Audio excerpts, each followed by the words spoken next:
Conversa Espírita.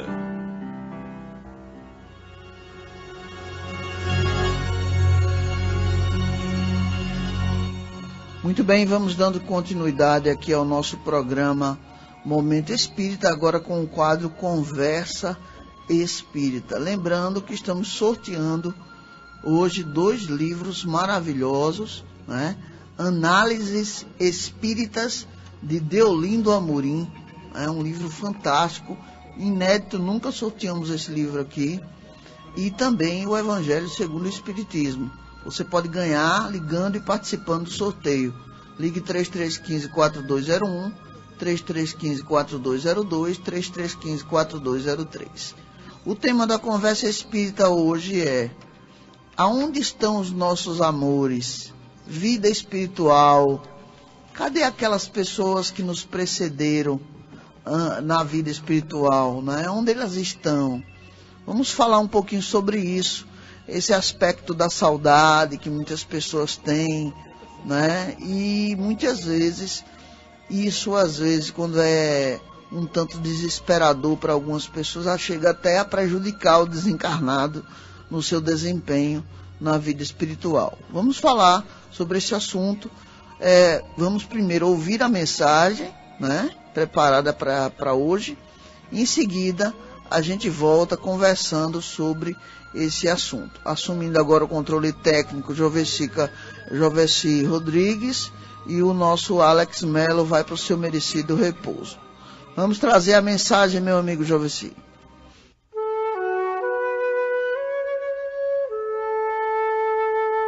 Onde estão os nossos amores?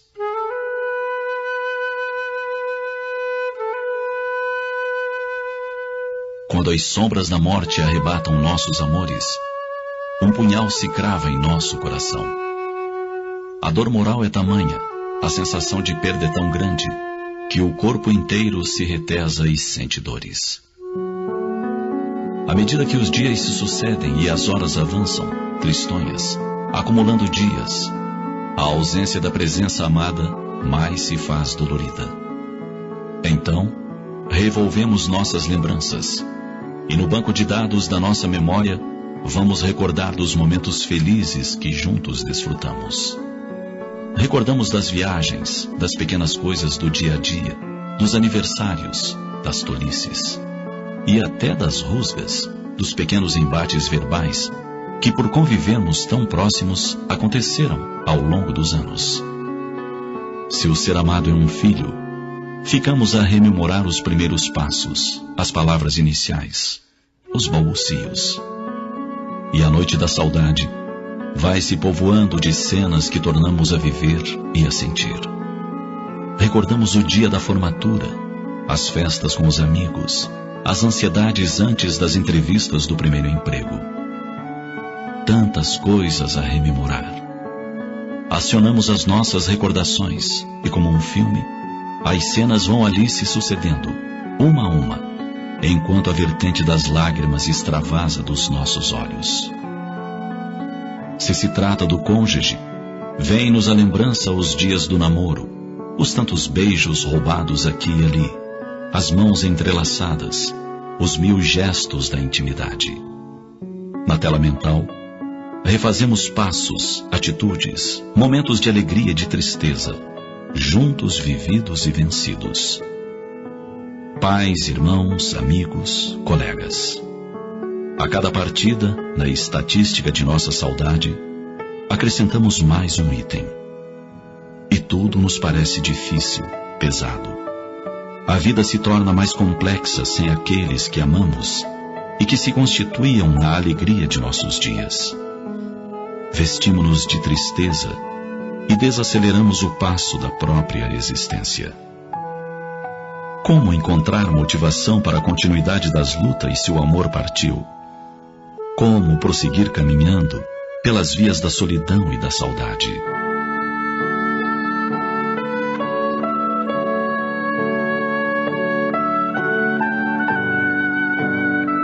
Nossos amores vivem e nos veem, nos visitam.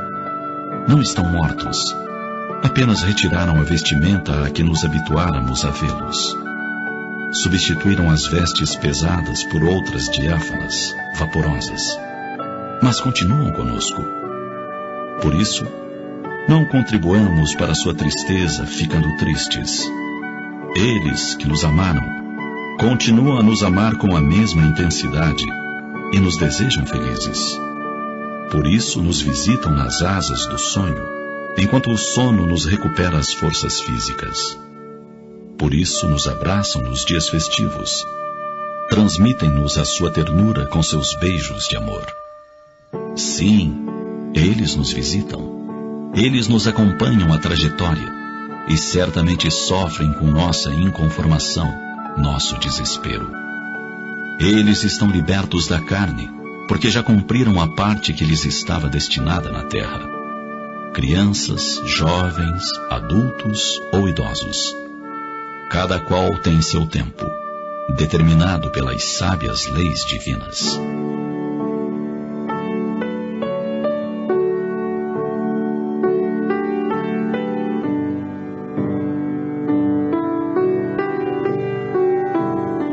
Quando as dores da ausência se fizerem mais intensas, ora e pede a Deus por ti e por teus amores que partiram. E Deus, que é o amor por excelência, te permitirá o reencontro pelos fios do pensamento, pelas filigranas da prece, na intimidade da tua mente e do teu coração. Utiliza essa possibilidade e vive os anos que ainda te faltam com nobreza sobre a terra. Muito bem, esse assunto, nós de quando em vez voltamos a ele, pela necessidade que as criaturas têm de enfrentar com naturalidade esse evento que é para todos nós a maior realidade, que é a morte do corpo físico. Um dia esse corpo físico vai terminar. Ele tem prazo de validade, como tudo que é material, né? Mas nós não terminamos, nós somos espíritos. Nós prosseguimos vivos na vida espiritual. Na nossa experiência de casa espírita, inclusive de mesa mediúnica, muitas vezes a gente já se defrontou com pessoas extremamente inconformadas porque desencarnaram, porque não estava nos seus projetos de vida desencarnar, né? E isso é uma coisa que pode acontecer com qualquer um de nós, a qualquer momento. É uma coisa natural a desencarnação. E quando as pessoas não conhecem nada sobre isso, não conhecem essa realidade nossa de espírito, realmente ficam verdadeiramente aturdidas e desesperadas com a possibilidade de não mais viver no mundo onde estavam, que é o mundo material. Ter que estar no mundo espiritual completamente diferente. E aí? Os nossos sentimentos de amor, o que a gente cultiva, acaba? Com certeza não. Quem nos ama, continua a nos amar, né? A morte não traz nenhuma mudança intelecto-moral. Os bons homens e mulheres na vida física serão, assim, boas pessoas no plano espiritual. Os que não são bons também continuarão da mesma forma no mundo espiritual. E a vida prossegue. E aqueles que nos amam continuam a nos amar e velar por nós e nos visitar. É importante que a gente tenha sensibilidade de poder perceber isso, né? E entender que esse também é o nosso caminho, que um dia vai ser concretizado para nós também a partida para o mundo espiritual. Então tá aí, microfones abertos, o assunto é bastante palpitante, vamos conversar aqui a respeito. Quem de nós não passou por essa experiência? Eu gostaria só de dizer uma coisa bem rapidinho. Certa feita, Buda foi abordado por uma mulher desesperada, onde o seu único filho nos braços, morto por uma doença, e ela pedindo a Buda que o ressuscitasse. E Buda disse: olha, minha irmã, eu consigo ressuscitá-lo. Apenas precisa que você pegue uma colher de semente de mostarda numa casa de uma pessoa, qualquer pessoa, que não tenha tido um ente querido que tenha partido para o mundo espiritual. E aquela mãe deixou o corpo da criança com Buda e saiu desesperada na vila, de porta em porta, pedindo uma colher de semente de mostarda. E todas as pessoas da vila tinham perdido. Alguém tinha tido um ente querido que tinha desencarnado. Depois que ela entendeu a lição que Buda quis passar, que a morte, ela é parte da mesma moeda, faz parte da vida, né? Continua vivo, só que desencarnado no plano espiritual. Vamos falar mais sobre esse assunto. Microfones abertos aqui, Ivete, Eliane, Fernando aqui vão trazer mais opiniões. Ainda bem que existe a desencarnação, né? Porque ela nos proporciona o progresso, a evolução. A gente sabe que em uma encarnação apenas a gente não tem condições de evoluir tudo, em todos os aspectos. Então a gente precisa desencarnar, porque o corpo físico ele tem tempo, né? Ele tem tempo de validade, ele vai deteriorando e a gente não vai criar nenhuma aberração, né? Vamos sim sofrer a deteriorização do corpo físico, mas o espírito não se deteriora, então é necessário que a gente troque de roupagem para continuar o nosso processo evolutivo, o nosso processo de aprendizado. Então passamos essa experiência aqui, retornamos à pátria espiritual, como quem retorna da escola para passar um período de férias em casa com seus verdadeiros familiares, que é a nossa família espiritual. Nos preparamos, né? E nada é férias, nem lá nem aqui. Tudo é preparação, estudo e trabalho. Nos preparamos e retornamos de novo à carne, em nova experiência, na maioria das vezes com o mesmo círculo de amigos e de afetos, e retomamos os trabalhos que havíamos iniciado aqui. Então, graças a Deus, porque é dessa forma que nós vamos evoluindo e que vamos aprendendo diversas coisas e trabalhando diversos aspectos do nosso comportamento e do ser espiritual que somos. É verdade. E a delícia da comunicação deles, né? Chegar junto da gente. Essa experiência nossa como espíritas é o desejo grande que nós temos, que houvesse toda essa possibilidade com todas as pessoas. Então é muito, mas é confortante, é delicioso nós estarmos recebendo também mensagens deles psicografadas, o conforto de ouvi-lo numa reunião mediúnica.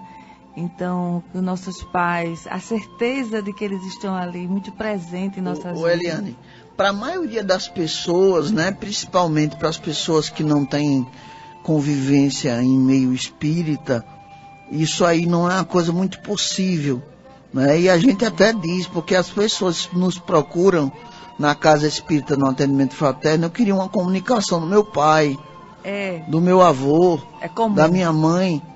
Mas minha irmã, olhe, o nosso irmão Chico Xavier já dizia, o telefone toca de lá para cá, não é daqui para lá. Então tem que esperar o momento certo. Agora, o fato de você estar estudando o assunto e estar mais ligado a ele, possibilita com que essa comunicação aconteça.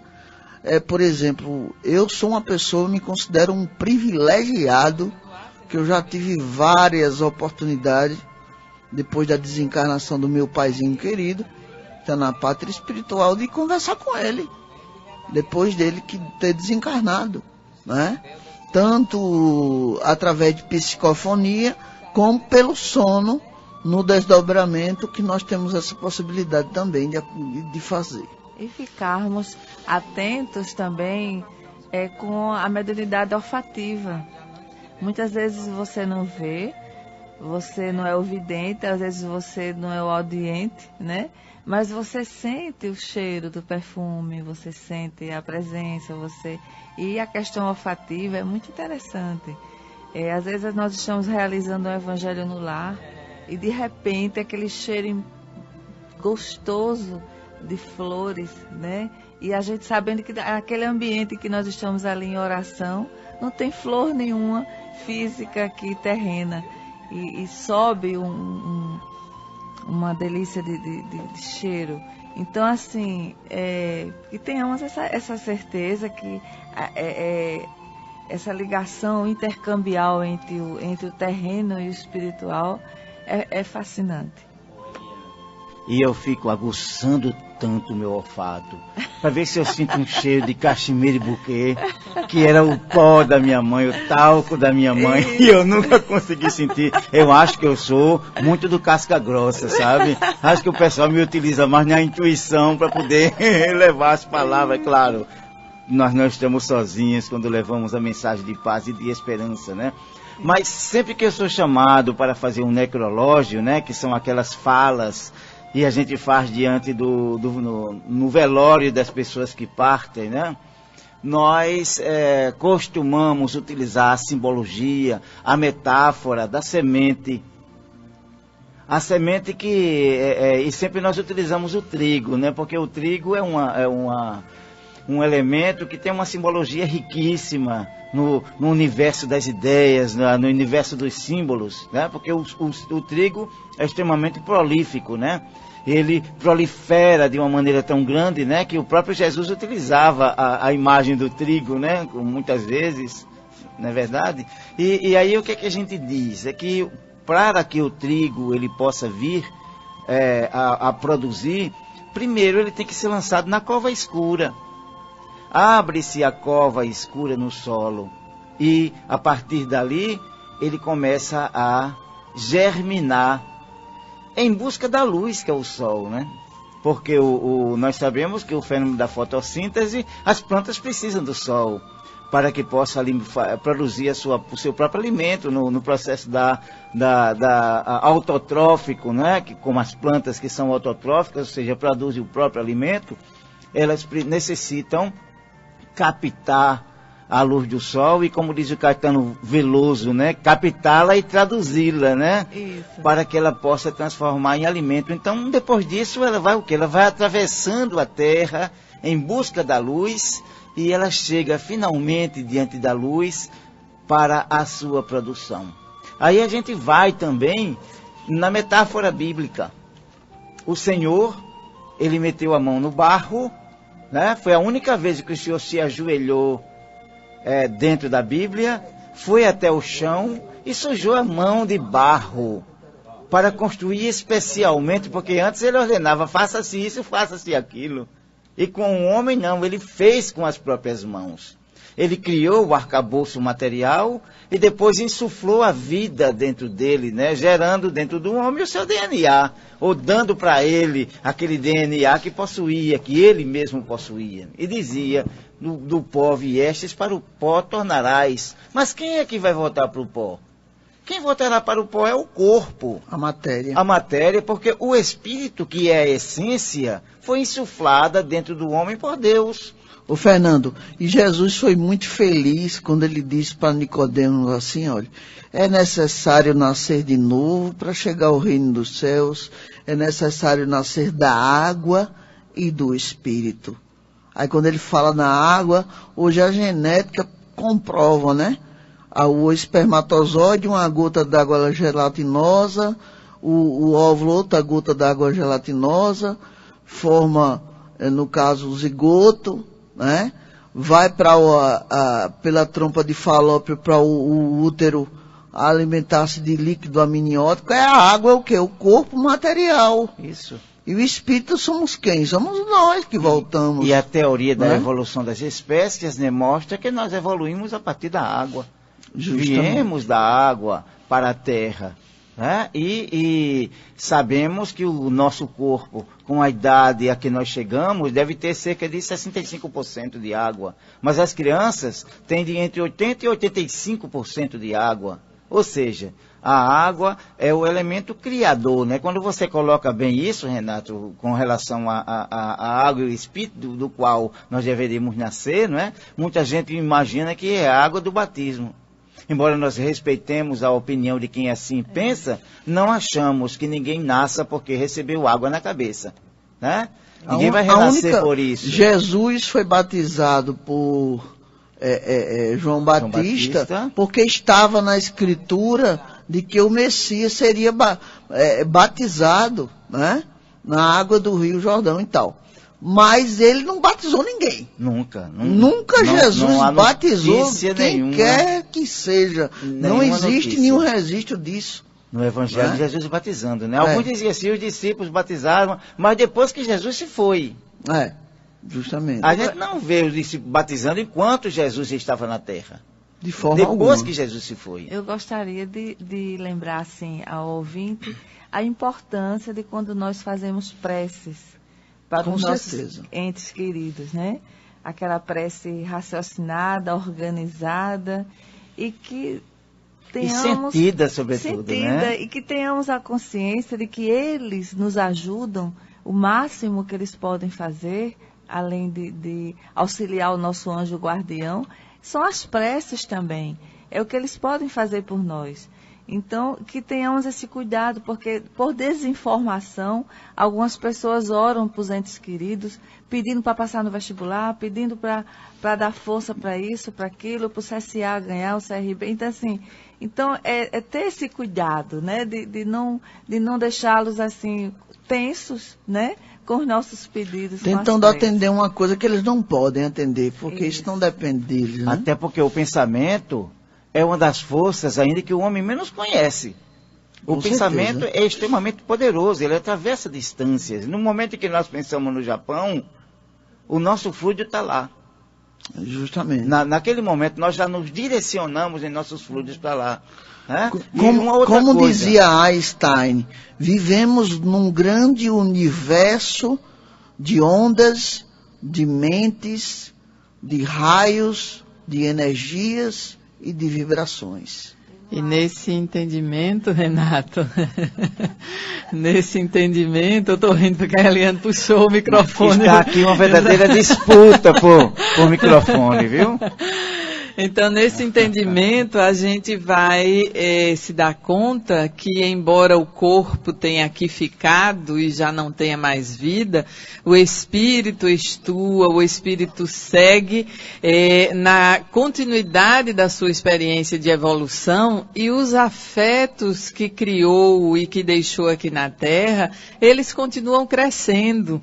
Então, por isso que a Eliane ressalta a importância da oração, que é a nossa forma de comunicação a partir dessa despedida temporária. E aí, Ivete, eu te pergunto, onde estão nossos amores? Pois é, nossos amores estão dentro de nós e nós estamos dentro deles.